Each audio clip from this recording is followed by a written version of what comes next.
we'll officially start the session. What is your question, Nicole? Yes, Mahabandha. Okay.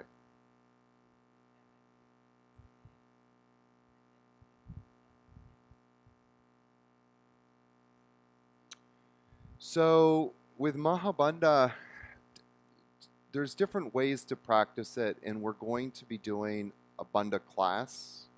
I think it's going to be on Saturday or Sunday. But to answer your question, the way that we're doing it here, and the more kind of, I think, aggressive approach is a good word, is that you do it at the end of exhalation. So we tie it up perfectly with Kapalabhati because we've done all of this kind of breath work, and the system is a little bit more oxygenated, and then you have a little bit more capacity to hold the breath out a little longer and work the bandhas. So the instruction is that you exhale and then lift the pelvic floor, bring the chin to the chest, and then also work on bringing the belly in and up, which is the same practice as Agnisara. So when you guys are doing Agnisara, it's the same idea. You're pulling the belly, in and up. It's a little bit harder for some of us who have deluxe body version. but I find that as I get older, it's like, oh, there's a little bit more to lift. So one of the tricks that some students came here discovered is if they skip dinner, then they have a great Agnisara practice. But on pasta night, it's really hard to not eat. So the next morning, Agnisara is like a mess.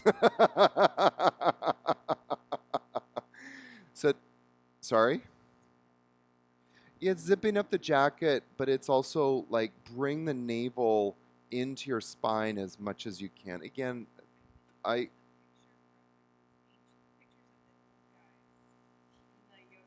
yes.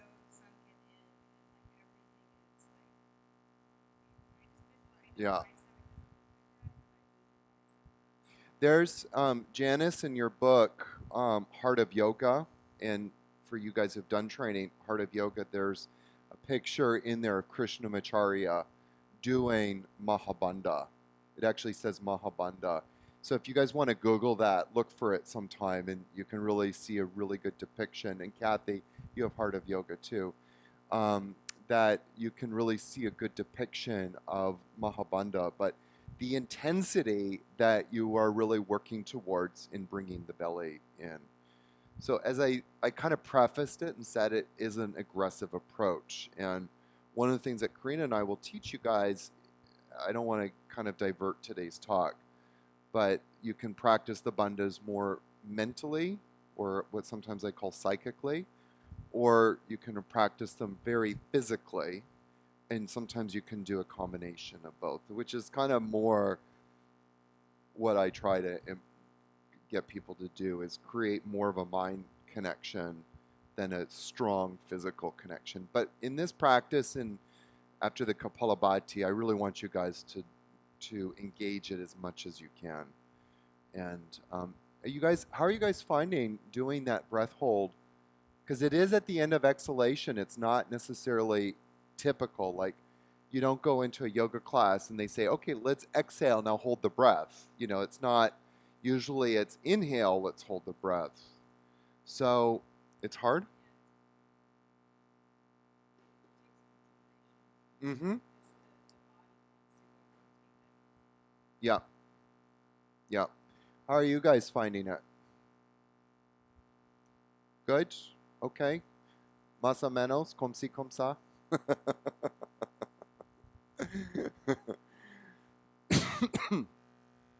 Yeah, somebody had a question, I think.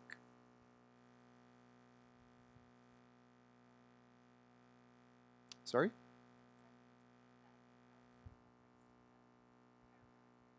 Send him to Canada. um, he probably would love that. Good.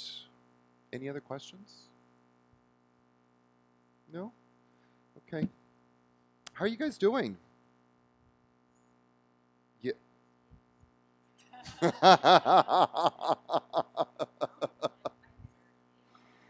They were talking about breakfast cake from this morning. I'm sorry.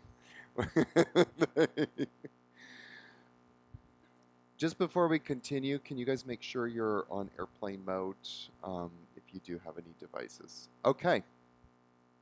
So this morning, oh Lord, I'm going to kind of do this big practice this morning.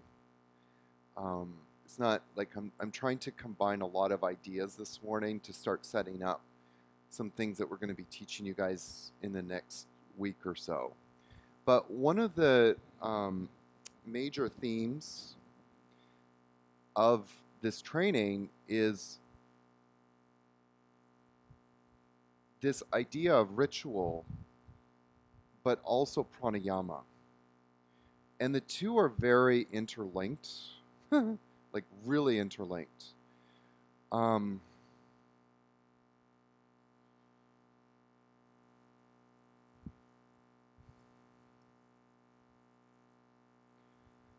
I'm going to be giving a big prana talk coming up.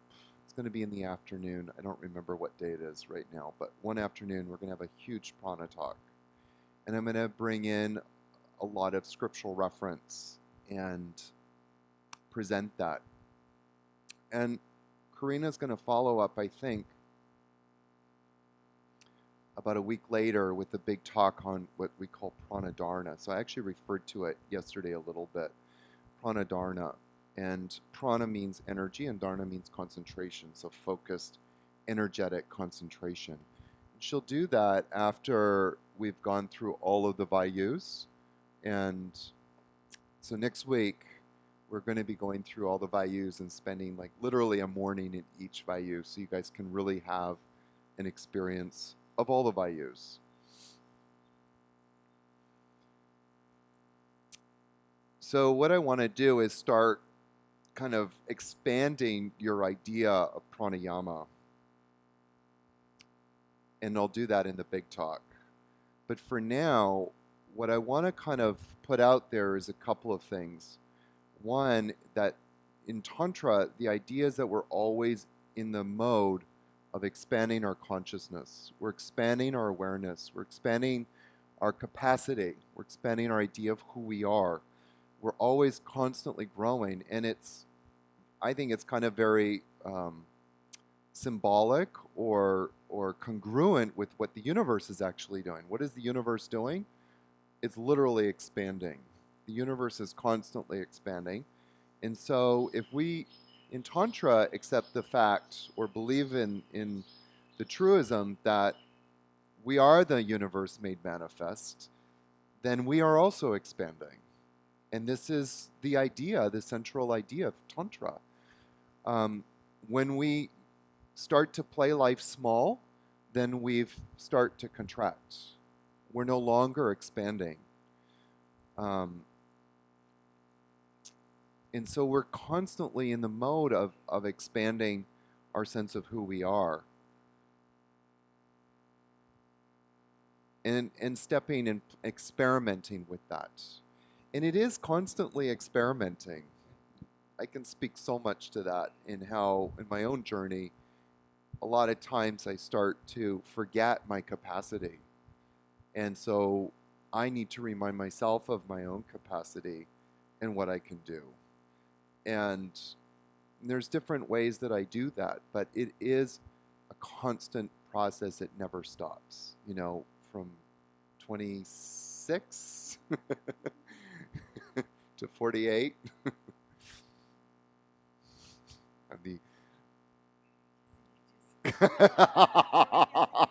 I'm guessing ages. I'm not looking at you, Leslie. But we're constantly need to expand our idea of who we are.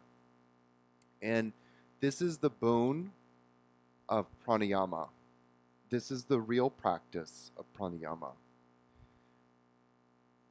So before I start talking and I go down that rabbit hole of pranayama too much, I want to come to today's conversation, which is for most of you is a recap, um, but some of you might have forgotten about why do we practice asana.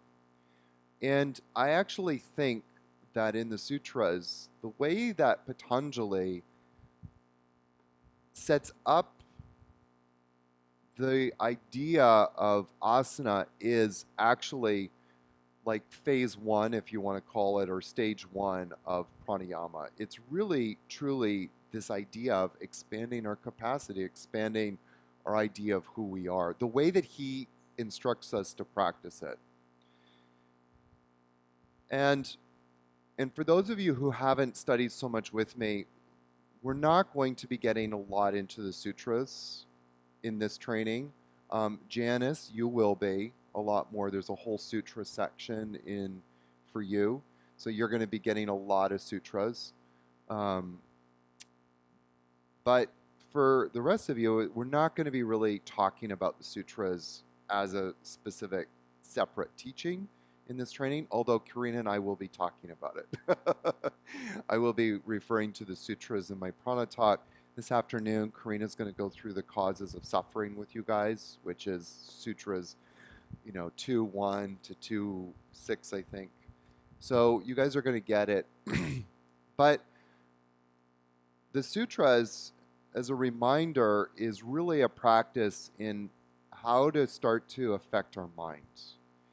It's not a manual on the body. It's not a manual necessarily in dealing with the body. It's really a manual in how to lessen the afflictions, lessen the suffering in our mind. It starts off right away saying that we have this incredible capacity to do whatever we want in life, and that the nature of mind is luminosity, that each of us are endowed with this luminous mind. But then we kind of get messed up along the way very quickly. And, we can discuss whether or not that is just upbringing, whether it's environment, whether it's our parents that mess us up. Angela, I hope you're saving up for your children's therapy fund. I can't hear her. It's okay. But I always remember one of my best friends, Annette, her name is Annette, and she is like one of the most amazing people I've ever met. Like, she's so clear in her communication. She's very safe to talk to, but she's also very clear, and it's that clarity that emits this real authenticity and truism about her. And I said, oh my God, one day I said to her, oh my God, your kids are so lucky to have you as a mother. Like, they're going to turn out to be these amazing people. And she said, no, I'm already starting to save for their therapy fund. Because I know whatever I'm going to do is going to mess them up. I just accept that out of the gate. And so whatever is going to happen to us, we're going to start to have things happening in our mind. And whether it's from parents or karma related or whatever, things happen. High school. And so the sutras is a manual in how to deal with those things, but also how to return to that inner luminosity. And that's kind of what he starts off with, like right out of the gate. Like, we're perfect when we're born. We're endowed with this luminous mind. Unfortunately, things get messed up along the way, and so then he gives practices. And what we see in Sutra 246 is this practice in that he introduces this idea of asana. And just kind of something to put a pin in, and this is going to just put a pin in for this afternoon's talk with Karina, that this afternoon we're going to get into what are the kleshas. And it will be a little bit of a recap for some of you, But I've asked Karina to give this teaching because then you guys will hear it from a different perspective and hear new language put to it. For those of you who remember that long talk on the causes of suffering.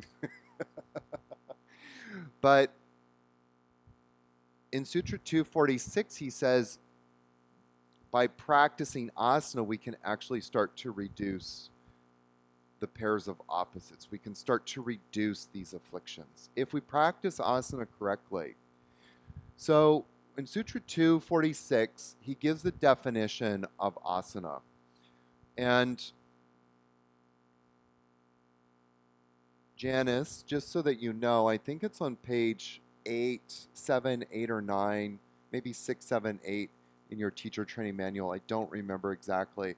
But you'll see there's actually, the kleshas are there. It's the Heart of Yoga workbook. But what he says, that he defines asana as Sthira Sukham Asanam. Sthira means steady and still.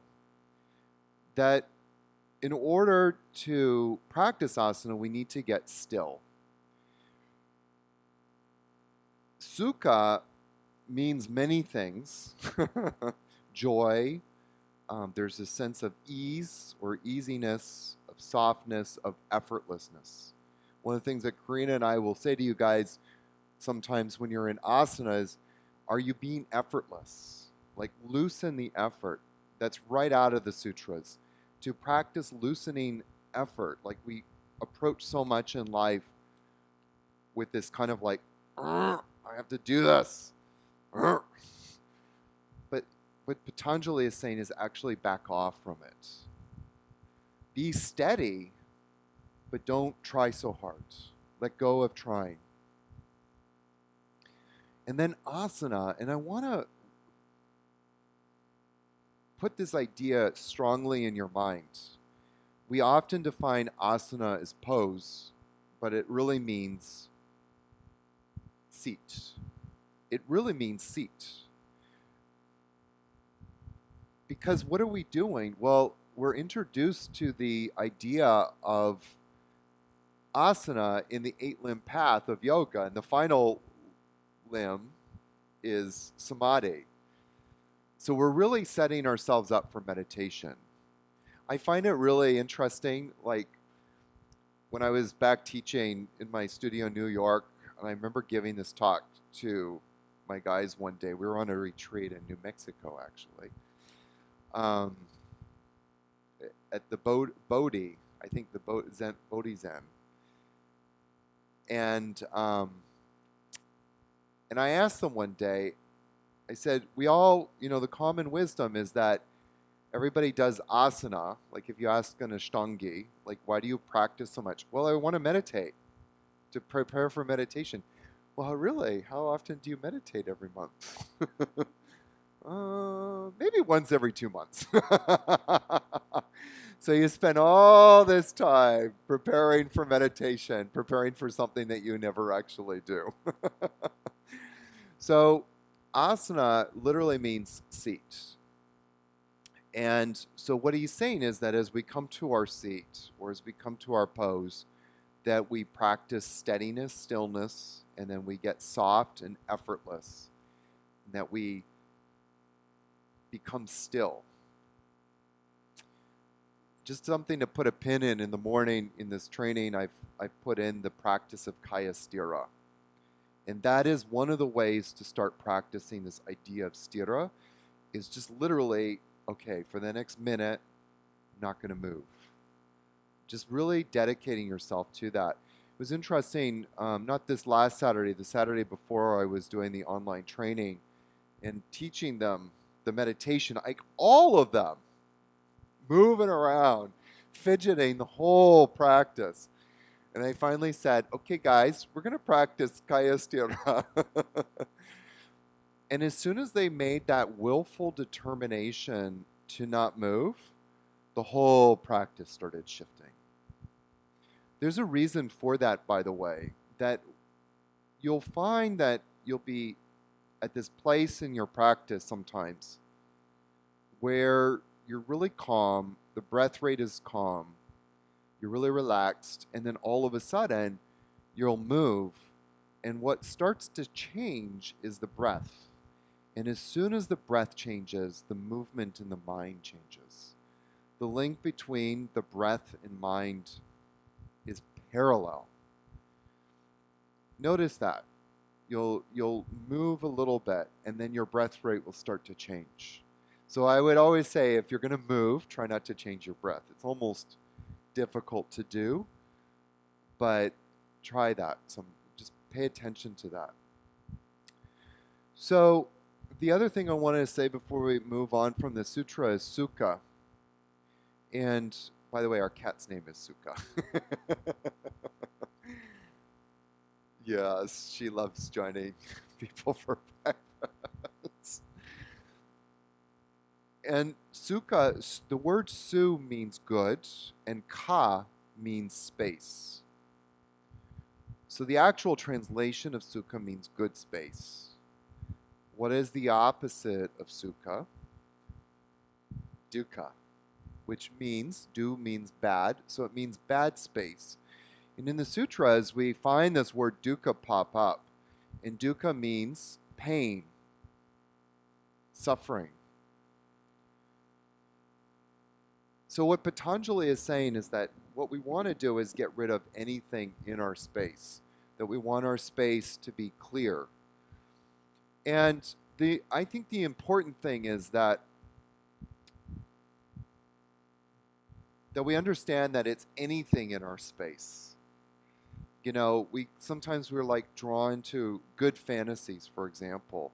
But even those good fantasies lead us to some sort of suffering, because there's this clinginess. If it's in our mind, it's this clinginess to those good memories that are past and gone, and ultimately will never be repeated again. Or it's this clinging to a future that hasn't happened. So what he's saying is that anything that's in our space is ultimately going to lead us to suffering. So we want to clear our space. Then I'm going to jump ahead for a second and just talk about Sutra 248. Sutra 248 says that when you've mastered asana, that all the pairs of opposites cease to have any effect. That the pairs of opposites he's referring to is this idea of pain and pleasure. And it's actually a link. You'll hear Karina talk a little bit about pain and pleasure in the sutras today. Sorry, in the kleshas from the sutras. And so this is the link. And this is sometimes why I love joining these teachings together and put these teachings side by side, because there's not much that you can do in your yoga classes to change people's lives except asana and pranayama. You don't have the ability to say, okay, next yoga class is going to be 3 hours. We're going to do 30 minutes of some movement. We're going to do 35, 45 minutes of pranayama. We're going to do a 30-minute relaxation practice followed by an hour of meditation. You just don't have that luxury. You're barely lucky at some yoga classes if you can get an hour. I've heard rumors that some yoga classes are 45 minutes. You don't have a lot of time. But what you do have is the ability to start teaching people something about this tradition, which is what we're going to start hopefully to expound upon in this 300 hour. And then get them to do something so that they can move inward and experience that place inside where the pairs of opposites cease to have any effect. That they're not being pulled by pain and pleasure for at least that moment of time, and hopefully they can start to create a sense of remembrance through the repetition of having that taste of being still inside. So what Patanjali is saying ultimately in 248, and this is, I think, the real gift of asana that doesn't get played up enough, that we're no longer disturbed. You know, we're not leaving the yoga class in balance, chasing after things that really we're not interested if we really do some deep vicharya where we're never interested in the first place, and not running away from the things that we're trying to avoid in life. That we're not, this tug of war in our mind has at least stopped for a short moment of time. But ultimately, the charge that I always give you, the student, becoming teachers, and of course now that you're teachers, becoming more advanced teachers, is to always have in your mind the bar that we're setting is that you're going out in the world and you're creating, not creating, sorry, that's not the right word. You're holding the space for people to become really steady so that they're not being disturbed in life, that the disturbances start to become minimized. And when people are able to live in that space, and you know this already, that your sense of purpose, intention, becomes so clear, so much clearer in your life, that you're not making decisions based out of fear. You're not making decisions based upon trying to have more things in your life, or a bigger house, or a faster car, or all of those things. But your decisions are more based from your heart, and they're more heart-centered. So that's the bar that I'm setting for you guys. Janice is like, oh crap, what did I get into? Don't worry, Janice, you need to talk to Leslie. You'll be fine.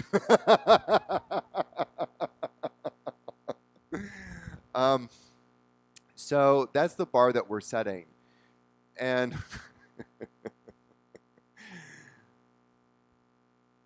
so how do we do this? Well, Sutra 247. In Sutra 247, he says how to practice asana. And this way of practicing asana, for me, is the link to pranayama, is the link. And it will become clear. If it doesn't become clear in this talk, it will definitely become clear at the end of the practice. But the link is in how to practice asana. And he says, by meditation on the infinite and the loosening of effort. By meditation on the infinite and the loosening of effort.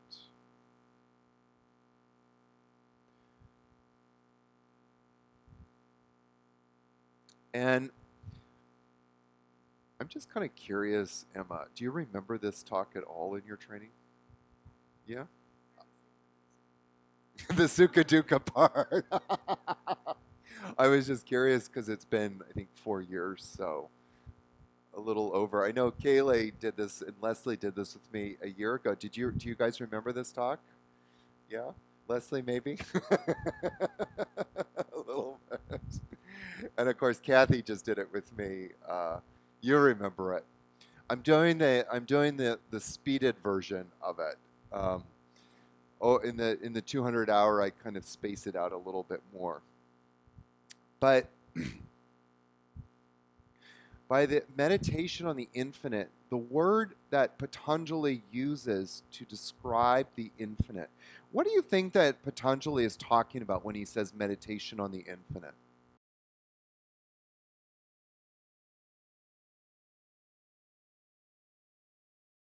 Endless possibility? Okay. Brahman, Brahma. You guys have any ideas? Want to pipe in? No? Okay. So what he's really referring to is God. And the word that Patanjali uses to depict God here is a very skillful word. The word is ananta. Ananta means infinite. And it's kind of cool because, well, I think it's cool. You may not think it's cool, but I think it's cool that he chose Ananta, because Ananta is a snake. In the Hindu mythology, we see that Ananta is a snake. And where do we see the snake come up in our tradition? Kundalini Yoga. So there's this reference to awakening our serpent, or awakening our, sorry, lost my ability to speak for a second. There's this reference to awakening our unlimited potential within us. This dormant potential within us that we can start to access by practicing asana.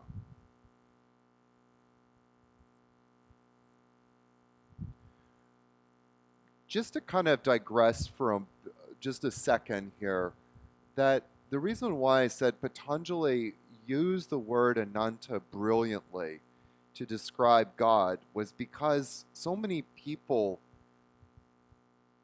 much like today actually, 2,500 years ago, a lot of people had problems with religion just as much as they do today.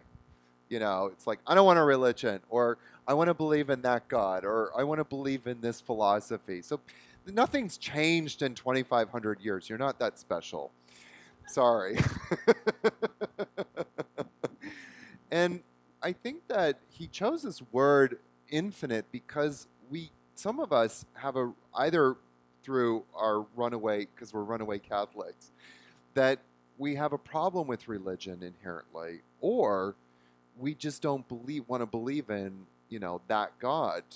But all of us can grasp this idea of infinity. We can all meditate on infinity to some degree. And that's why he chose this word infinite, by meditation on the infinite. And here's one of the links to pranayama as well, is that one of the ways to generate prana, to manifest more prana, is actually meditation on, or contemplation on the infinite, on infinity, to actually contemplate on infinite space. It's one of the most powerful ways to generate prana, to restore yourself. What do you guys like to do when you come to Blue Osa? Janice, you'll be doing this soon. You like to go to the beach. You like to look out at the ocean. Leslie, am I tempting you? You like to go to the beach. You like to look out at the ocean. You like to look up at the sky and let your mind wander. And you come back grounded, refreshed, more clear-headed. So one of the ways to build prana is actually to meditate or to contemplate on infinite space. So how do we do this practice? Like, I've kind of given it. It sounds simple. Meditate on infinite, and loosen the effort. And so this great sage Vyasa came along around 500 AD, more or less, 300, 500 AD, and gave us this beautiful bhavana to practice Sutra 247. And it's a really simple statement. It's an easy statement. It's one that you can repeat. I sometimes call it a bhavana. A bhavana is also, I think, sometimes synonymous with affirmation, so it's kind of an affirmation.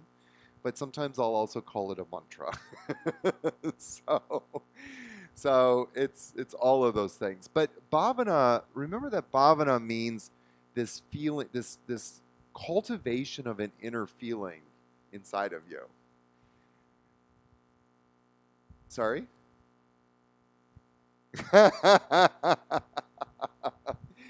And so the bhavana is, the statement is, my mind is empty.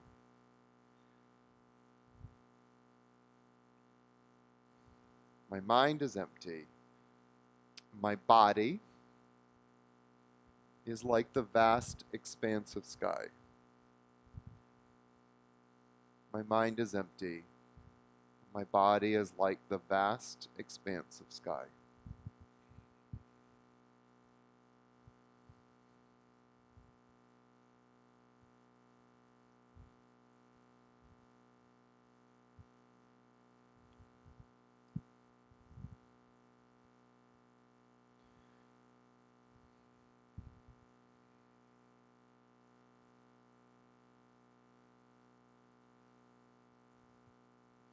this idea of embodying the infinite and mentally merging yourself with the infinite. When I say infinite, I'm not necessarily speaking of God right now, this idea of God.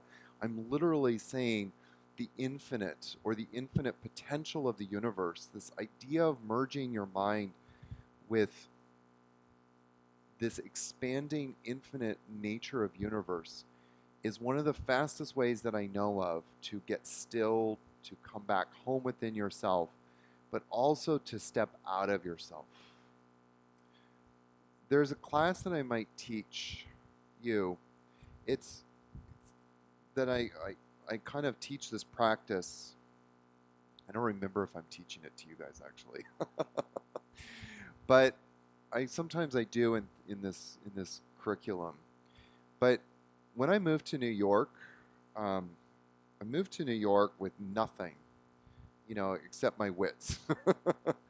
I don't know. I just had this huge pull to go to New York, and I had a few people in my small circle that were like, "Aaron, just do it. It's going to work out. Don't worry." They just kept nudging me. I had this wonderful life that I could go back to, but I knew in my heart that that wonderful life wasn't part of my dharma. And when I went to New York, I had nothing. I knew no one. Like, well, that's sort of a part lie. I knew one person, the person I lived with, and I shared the apartment with.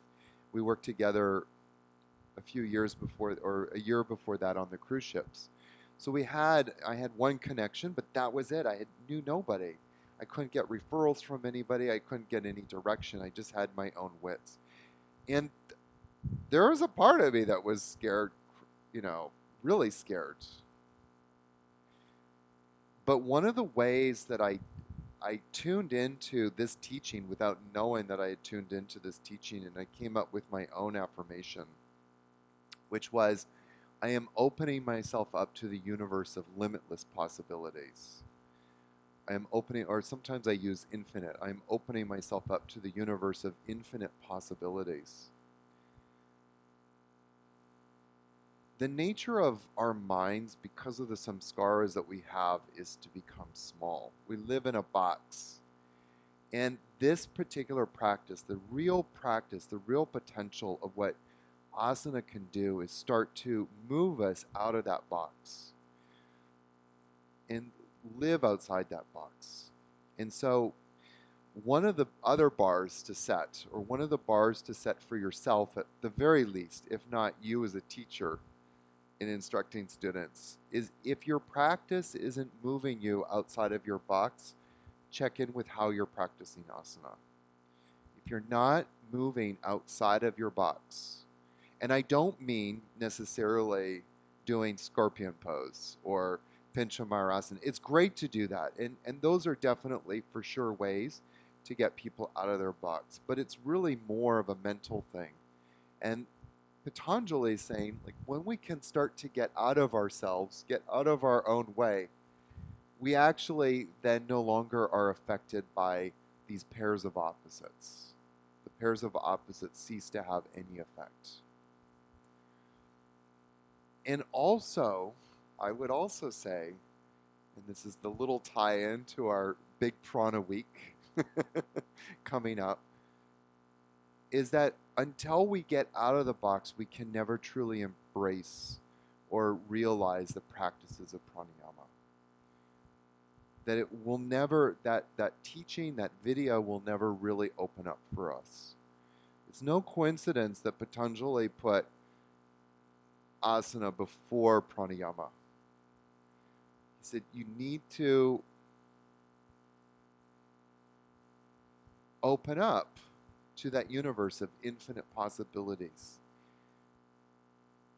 The other side of that, of course, is a busy mind, pulling us inward. Pulling us down, pulling us back into our box. And so until that we can truly master asana, and I'm not talking about mastering triangle pose. It's nice if you do. But until we can start to get still, to loosen the effort, then we can't really progress to pranayama. And I'm not referring to a physical thing, I'm referring, of course, to a mental thing. This is a teaching about the mind. It's not really a teaching about your body for the sutras. Yes, Emma?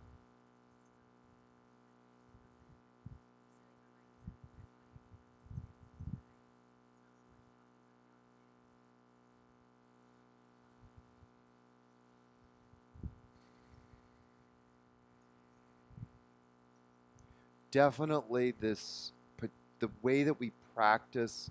So let me repeat that question for the people for the video. Um, is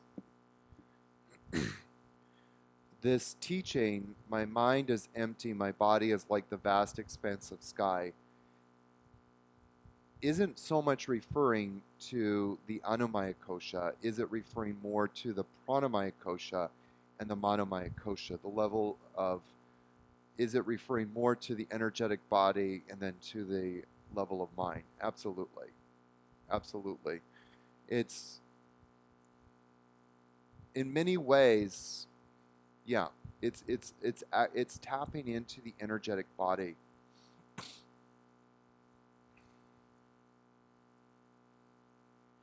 People that are constantly fidgeting or constantly moving, it's not a physical condition unless they're epileptic or something like that, unless there's something like that going on.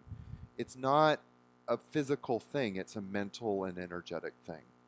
And so what we need to do is address that in the energetic body and that in the level of mind.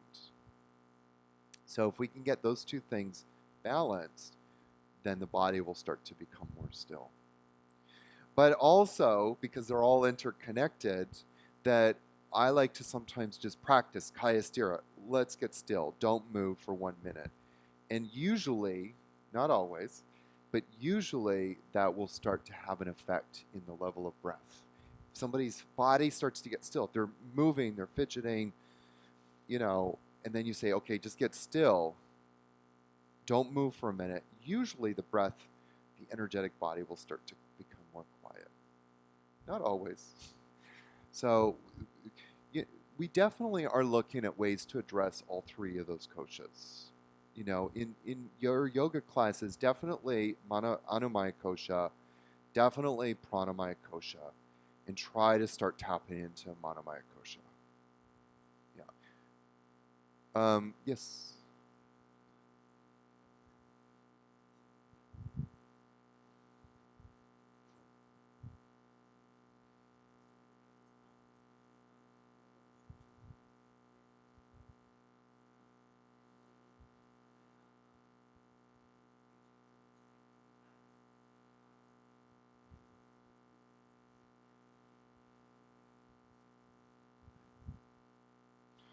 Well, I don't know that I agree fully with that. You can teach your pranayama. So the question is that um, that Nicole is saying that she has a friend in Lebanon who is always fidgeting, and so they're wondering, like, should they stop doing asana and work more on pranayama meditation? And the thing is that,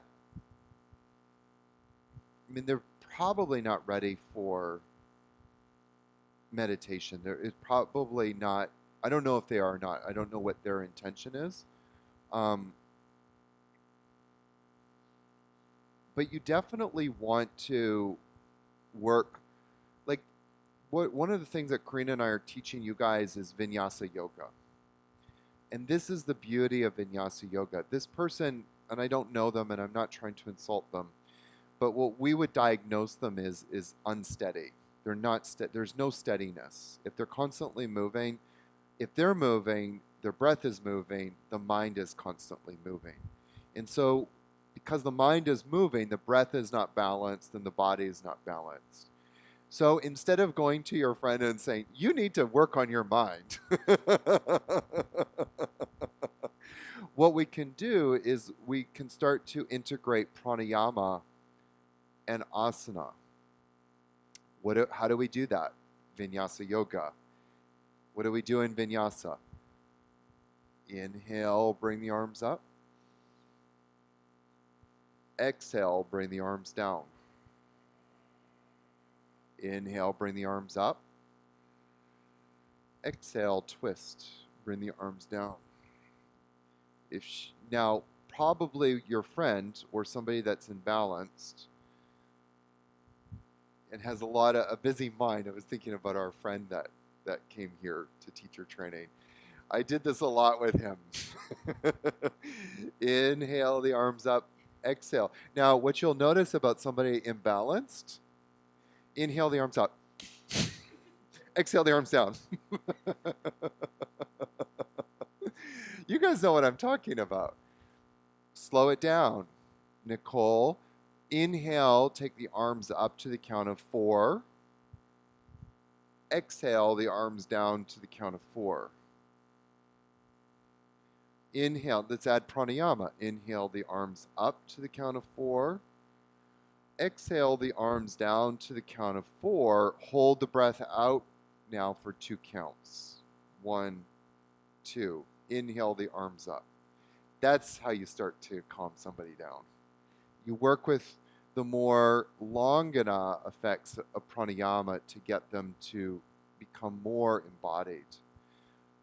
And that is the gift of Krishnamacharya, is that he gave us these diverse ways to start integrating pranayama with asana.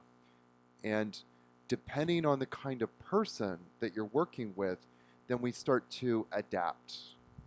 Unfortunately, not all yoga teachers are taught in systems of adaptation. Most yoga teachers are taught, just do the posture, breathe, and that's it. What we're trying to do is now give you some extra tools so that you can start integrating, well, do we need to hold the breath at the top of the inhale? How long can we hold the breath?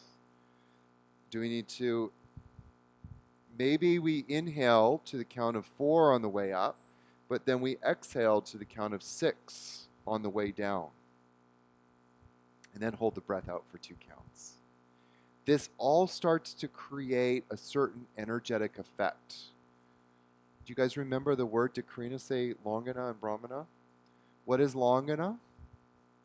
Calming, and then Brahmana is expanding.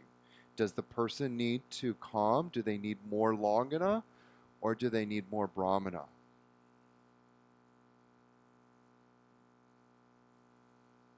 I wasn't sure if you had a question. You're just grooming yourself. No, really, this is like the big question to ask yourself when you're starting to create a prescription for somebody, when you're trying to diagnose them and then create a prescription. Do they need more Longana or do they need more Brahmana? What do they need?